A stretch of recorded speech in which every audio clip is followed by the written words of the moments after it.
We will cover the material listed here today. Each item is going to be hyperlinked in the topic slide for your convenience. Please be sure to share any of this information that's applicable to other users in your districts or individuals in your district that might find it relevant to their job role. Downloading that presentation will make it easier for you to share locally with all of the people in your district. We have some questions that come up frequently about assessments. Some of those questions include, one, why isn't a student assessment score populated in Infinite Campus? Well, this isn't a big problem for state administered assessments, as big of a problem as it is for national assessments and Coyote.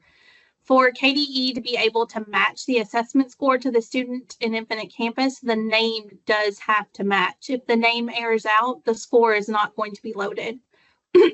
So it is possible with additional information from the district to find the score and get it loaded to campus if the student can be located.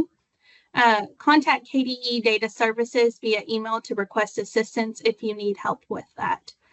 Another question is that universities are being told that ACT is prohibiting high schools from including ACT scores on the transcript. The Office of Assessment and Accountability looked into this, and they report that the ACT Handbook for Educators indicates that this is allowed with student or parent permission. Kentucky universities report that it's helpful to get these scores on transcripts, even though they are considered unofficial scores.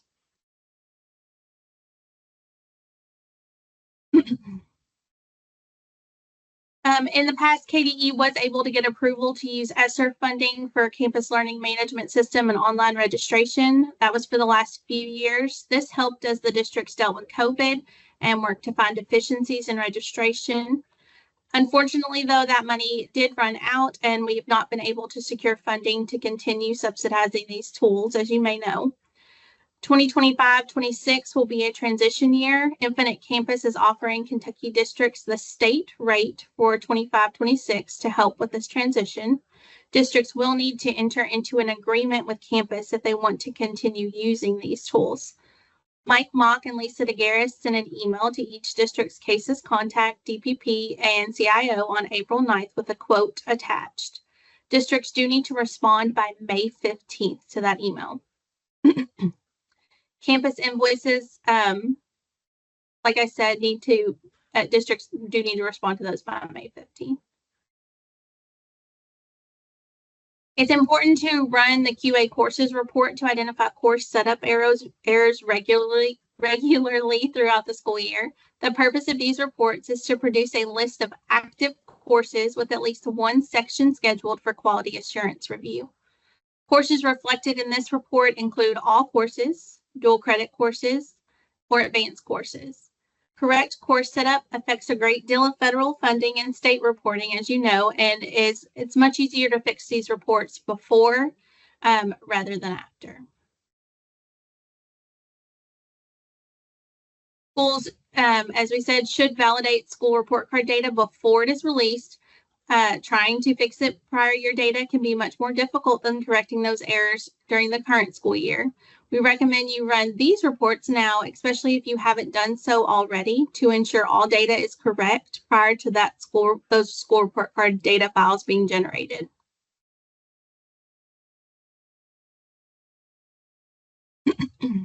Some data privacy reminders. One way that you can help with security of data is to use the Active User Account Access Usage Report. It provides information on active user accounts. Make sure there aren't users on that report that have left the district or are in roles that no longer necessitate the same level of access. If accounts aren't being used, we should question if they're even needed. Please help promote data privacy best practices throughout your district. This doesn't have to take a lot of your time. There are some resources that can be helpful. For example, posting the annual notifications online allows these to become a resource for staff and provides transparency in your communities. Staff need to be aware of what is included in the district's annual disclosures so that they know what data can be released under the FERPA directory exception. and also if volunteers or others can have access to data, excuse me, under the FERPA officials exception. There are online training resources that can be used to inform and spur local discussion. Links are available to federal online training resources. As new staff are hired on our team, the online courses are used to provide good foundational knowledge on data privacy best practices. Excuse me. Don't forget about PPRA, Protection of People Rights Amendment. It affords parents of students certain rights regarding, among other things, participation in survey, the collection and use of information for marketing purposes, and certain physical exams. Consent must be obtained in advance for 8 protected areas, and schools must provide notice with the option to opt out of those activities. Senate Bill 150 from 2023 also includes a requirement for parent consent for well-being questionnaire or surveys as well. Just please make sure that you're helping us to promote both FERPA and PPRA best practices in your district. A quick update to data visualizations. Our production environment is still up and live, but the aggregated only environment has been disabled. Some of this data can be aggregated at the school level using Infinite Campus Insights, and that recording from Christina will be posted sometime today or probably tomorrow on the KDE Media portal. So refer to that if you have any questions about Insights. So will you go back one more, Crystal? I'm sorry. Yeah, absolutely. Sure. Just on the data visualization, I know this just says that the Tableau aggregate only is gone. Just so folks know, there was some sensitivity about some of that data, and we just felt like it was better to take that down. It doesn't have anything to do with the fact that the tool's going away or anything like that. I know there's been some concerns about, Tableau versus Insights, and is Tableau going away? Right now, we still have funding for Tableau. We feel like there's still some value in that because it does have a district perspective. A lot of the districts do use the behavior looks to have used that to kind of replace some of the Swiss stuff they've used historically, or to kind of complement the Swiss stuff. So we're not planning on that going away. It's just we just removed that one component because of some sensitivity on that. Thanks for letting me jump in, Crystal. Yeah, no problem. Thanks, Dee Dee. A couple of e-transcript end-of-year reminders. Post-secondary Electronic Standards Council mapping must be done every year. Details on how to do this are available in the e-transcript data standard. Colleges do not consider a transcript final unless it includes the student's graduation date and the diploma date. The diploma date will not be visible without the yearly diploma type PESC update. Even though students will be able to order transcripts until August 30th, some of the schools shut off their school email accounts as soon as they graduate. So please be sure students are updating their Parchment account emails before that school email shuts down. There's an upcoming final transcripts webinar on May 9th targeted to principals, assistant principals, registrars, and school counselors. Registration link and announcement will be coming soon.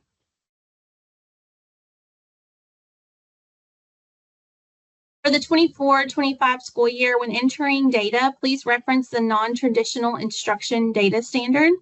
You can find the NTI participation data in the NTI data collection tab located in under System Administration, District Information.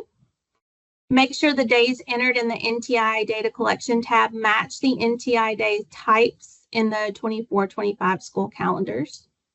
All data does need to be completed in Infinite Campus already by April 1st.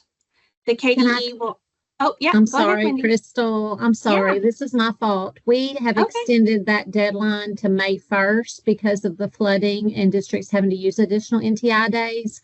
I sent that email out, but I apologize. I forgot that it was on this slide. So that date is May 1st as opposed to April 1st. Thank you. So all data should be completed in Infinite Campus by May 1st. And then KDE will extract the data and obtain the commissioner's approval. Are you ready for the switch to New Look only? That's coming soon. The Campus 25-27 release in July 2025 will deploy New Look on all campus sites and permanently replace Classic Campus. A few quick tips and tricks when using New Look. Be sure to utilize the 3 tools on the left panel for easy navigation. The folder opens the main menu, kind of like the index panel in Classic Look. The favorites panel or star displays the tools that you have selected as your favorites. And then the third tab displays your recently used tools similar to your browsing history in Classic Look. When KDE reports are generated, the Generate Report button must be reactivated before being able to run the same report again.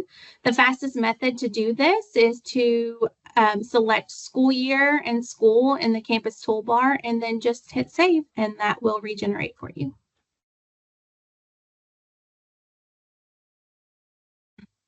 Campus is designed to synchronize data to State Edition when changes are made in the application in the current school year.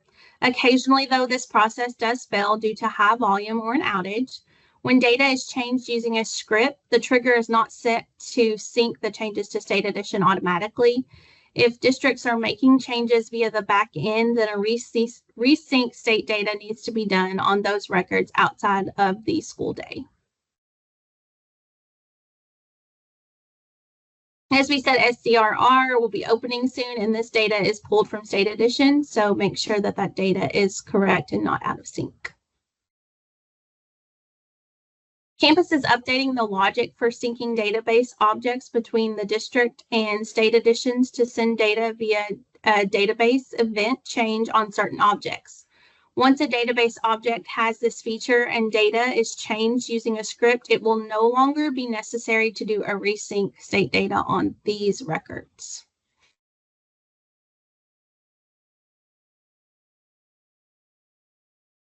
Campus is retiring the VPN tunnel to the Kentucky Educational Network that was created to support LDAP and data imports and exports to locally hosted servers using SMB protocol. LDAP is no longer being used. Data imports and exports should be updated to use a secure protocol like SFTP that does not require the VPN tunnel. Campus will be creating a support case for districts identifying the jobs that need to be updated or removed if they're no longer needed.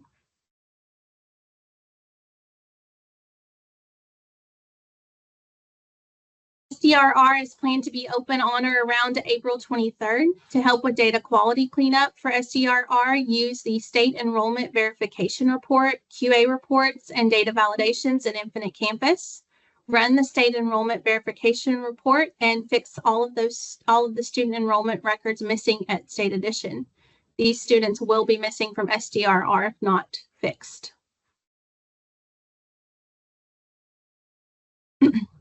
KDE is working with Infinite Campus to increase security for direct SQL access to the databases. This will involve limiting the IP addresses that can be used by SQL users in the district and third-party vendors who have SQL accounts. The first step will be an audit of the existing SQL accounts. Campus will be creating support cases for each district with information on those existing accounts. The district must determine whether the account should be retained or they need to be removed. Campus has a process for third-party users to submit the IP address range that will be used. District staff will be required to be at a location on the Kentucky Educational Network or use the KDE VPN using SQL access to the database. KDE is working with campus partner K-12 Solutions to create an SSN removal tool in campus that is expected in the May release. This tool has multiple options to allow the district to choose what social security numbers to remove from students, staff, and other persons. The tool will include a log of persons who were changed. Removed SSN values will be stored in secondary tables in hashed format for 30 days after removal. A restore option will be available to restore all records impacted by a particular run with separate user security rights for 30 days from the original run date. Users will have to be granted the individual tool rights to the SSN removal tool. We recommend that only 1 or 2 persons be given access to schedule removals and do restores. The run history may be granted to additional persons. We're going to take a quick look at the tool, and Lisa Keeter will be here if there are any questions. She's been working on this SSN removal tool. This is a slide with a screenshot from our testing of the new tool. SSN removal is used to choose the options to be run and schedule the job. The tool allows multiple options to be run together. The question mark in the top right corner of the tool links to documentation. The configuration ran once on April 10th at 8:30 p.m. and removed Social Security numbers from persons without enrollments or district employment records. The effective date is not used by this option.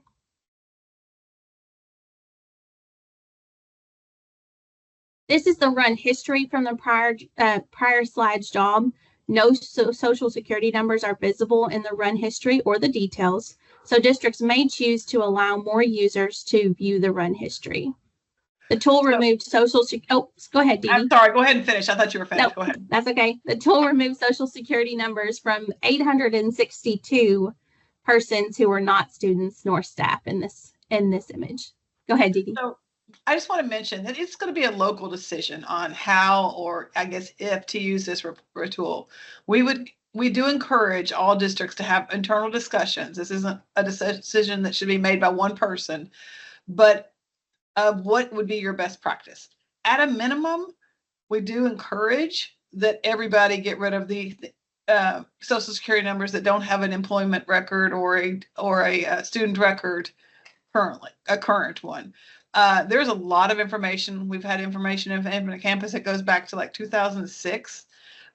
There is no reason for us to have Social Security numbers of students that have graduated that long ago. It's just an additional risk for your district and for the state to have information. We've, stopped data syncing to state edition, but we've not and will not touch the district data system. That is your all's data that you've got to make those decisions, but we do encourage that conversation to happen locally. So when this comes out, you all can make some decisions on whether which of these options make sense to you for using. Thanks, Crystal. Thank you, Dee Dee. This run history detail shows that the Social Security number has been restored for 1 former employee. The red text here emphasizes that the run was restored and who had that Social Security number restored. All right, do we have any questions at this time? Looking through the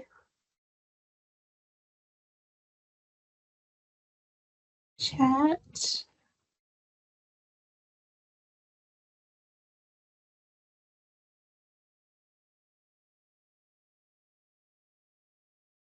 April has a question about Social Security numbers for current high school students to qualify for keys. Okay. That is still a requirement. That is honestly the only requirement that we found for collecting Social Security numbers.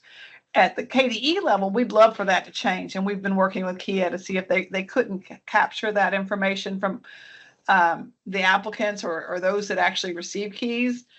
Only about 50% of all the students actually end up getting keys, or use that for scholarship money. So it's a lot of data that we collect that's not used, that doesn't necessarily need to be in our data system. We'd like to see that law changed and have KIA collect what they need, but that has not happened yet. So we're not saying to get rid of your high school students' SSNs, because they are part of the keys file that goes over annually.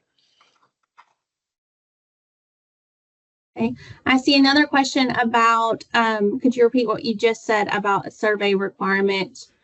That was just Senate Bill 150 from 2023 that includes that requirement for parent consent of those well-being questionnaires or surveys.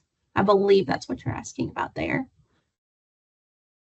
And then on New Look, how do you get to the folder, star, etc.? You should be able to just click the navigation menu 3 lines, and that will come up.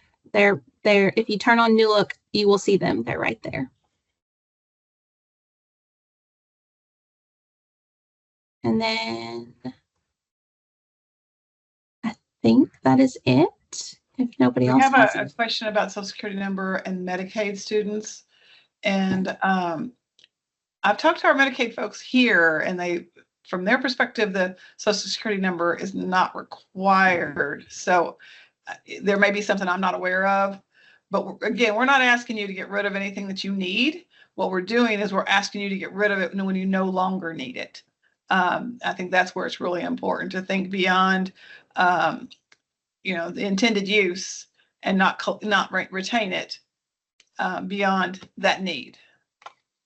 Dee Dee, we also checked with the vendor that the majority of the districts use for Medicaid, where they have a data extract, it does not include Social Security number and does not rely on that for matching or anything. So, yeah.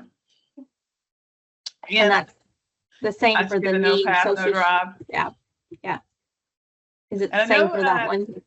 Some of that was taken, as far as your driver's license, your Social Security number is not part of your driver's license anymore. So I don't know if that's maybe something old or if that's still required. I think if you've got a contact there, you can always reference them to see if that's just something sometimes we do things because we've always done it a certain way, even beyond something being used any longer. So it's always worth questioning, just as the best practices. This data might be your own if you're young enough. It might be data that of your child, your grandchild, your niece, nephew, whoever. But I think at some point we all know that we want to protect the data that we've got, and if there's things that we can do to remove data no longer needed, we might as well. Just a reminder that the poll is still open for your preference of date for our KSIS beginning of year training. So make sure you have completed that.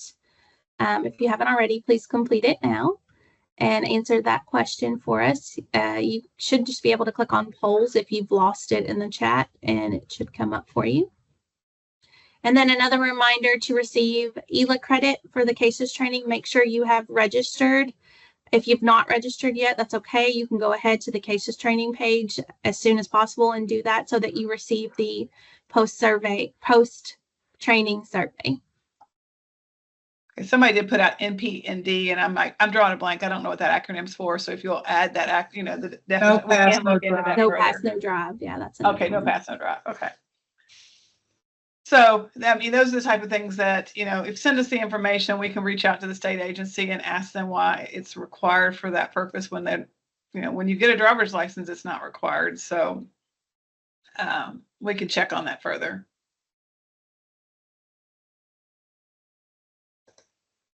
Edie, I will let you close us out. All right. I want to thank everybody for participating. Do take advantage of the survey that we will send you out, even if you do not need it for ELA, especially if you need it for ELA, because we do use that to make sure we get the ELA certificates to the right people.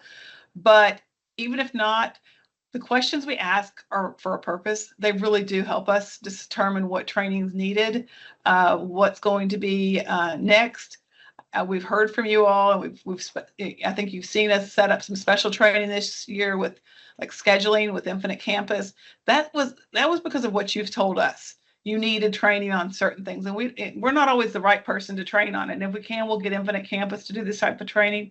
Next month, we have a training scheduled for counselors or anybody working with electronic transcripts to kind of close out the year, on an upswing there, make sure everybody knows what they need to do over the summer. So we're doing that. But if there are things that you need, there's feedback you want to provide us on what's working, what you feel like you'd rather see in some of these trainings, we'd love to hear from you. So please take advantage.